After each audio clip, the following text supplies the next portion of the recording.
महाराष्ट्र के एजुकेशन मंत्री और महाराष्ट्र के डीजीपी को, मेन महाराष्ट्र डिपार्टमेंट 3 जन के अंडर में आता है। एजुकेशन से मामला जुड़ा हुआ एजुकेशन मंत्री को आता है, लॉ एंड ऑर्डर का मामला गृह मंत्री को आता है, और खास करके पुलिस का जो मामला है वो डीजीपी को आता है। तो हमने पत्र लिखा हुआ है कि अगर नीतीश राणे के भड़काऊ भाषण की वजह से कोई भी कॉलेज या कोई भी स्कूल ये नियम लगाती है तो ऐसे नियम को हम नहीं मानते। हमारी बच्चियों को, बेटियों को बुर्का पहनना ये हमारा संवैधानिक अधिकार है, तो हम हमारा अधिकार के मुताबिक हमारी बच्चियां बुर्का पहन रही है, और कोई बुर्का दिखाने की कोशिश करेगा चाहे वो नीतीश राणे क्यों ना हो, हम उसके घर पे पहुंचेंगे। यूसुफ भाई, जैसे यहाँ पे आपका बैनर लगा हुआ है जी, तो उसमें नशे के खिलाफ आवाज उठाने को लेकर भी आपने बात रखी जी। तो जैसे कि आप देख रहे हैं कि एक ऐसा तबका मौजूद है जो कहीं ना कहीं इन चीजों की पीछे दबे पांव काम करता है, उसमें सियासतदान भी शामिल है। आप कहा जाए कि पुलिस महकमे का भी एक बड़ा किरदार इसमें कहीं है, क्योंकि अगर वो चाहे तो नशा हो ही नहीं भी। लेकिन आपने इस मुहिम की शुरुआत की है, तो आवाम को किस तरह जागरूक करना है, क्या सोचा है इसके ऊपर आप? असल सर, मेरे भी 5 बच्चे हैं, 2 लड़की है, 3 लड़के हैं। अगर हमारे बच्चे नशा कर रहे हैं तो उसके जिम्मेदार कहीं ना कहीं माँ बाप है, पेरेंट्स है। दूसरा मसला, हमारे पास खास करके मुसलमानों के पास, सुन्नी मुसलमानों के पास मस्जिद है, खानकाह है, दरगाह है, मदरसे हैं, तो ये अवेयरनेस फैलाने का उनकी भी जिम्मेदारी थी। अभी हम मुसलसल तकरीबन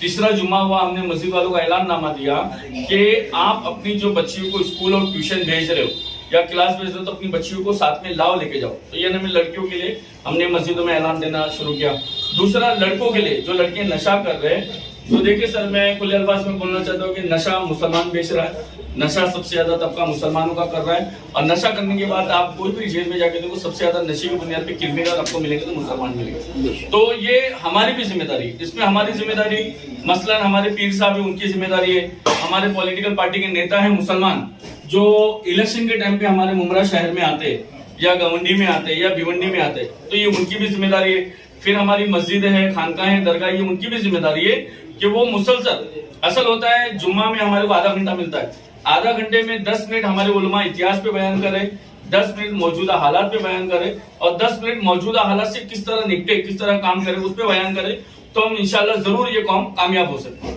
जितने मामलों में आपने कानूनी कार्रवाई की है उसमें कितनी आपको कामयाबी मिली? सर,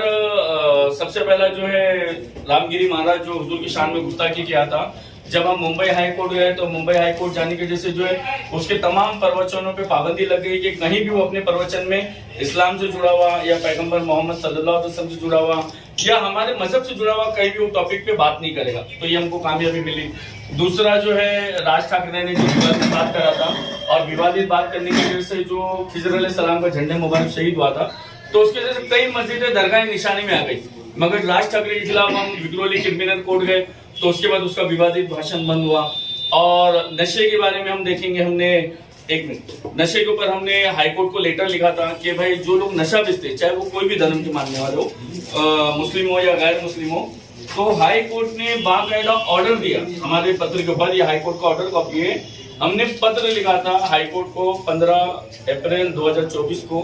कि जो लोग नशा बेचते हैं उनके घर डेमोलिशन किया जाए। असल मसला ये होता है कि नशा बेचने वाले में से बाप को गिरफ्तार किया जाए तो माँ नशा बेचती है, माँ को गिरफ्तार करे तो बेटे नशा बेचते। तो जब ये रूल्स आ जाएगा हाईकोर्ट के जरिए, हमने हाईकोर्ट में मांग रखी है कि जो लोग नशा बेचते हुए पकड़े जाते हैं उनके घर डेमोलिशन किया जाए, उनके घर सील किया जाए, तो अल्हम्दुलिल्लाह कहीं ना कहीं गवंडी हो, भिवंडी हो, मुमरा हो, इस इलाके में बहुत ज्यादा फर्क पड़ेगा। सर, ये बेटा पढ़ाओ बेटी बचाओ, इसको एक्सप्लेन कीजिए, क्योंकि जब ये जाएगा लोगों में तो लोग ये कहेंगे कि आप बेटियों की तालीम के खिलाफ है, तो इसका क्लियरिफिकेशन होना जरूरी है। बेटा पढ़ाओ बेटी बचाओ का अहम मकसद ये है सर, जैसा कि आज जो है मुस्लिम तबका, अगर आप देखोगे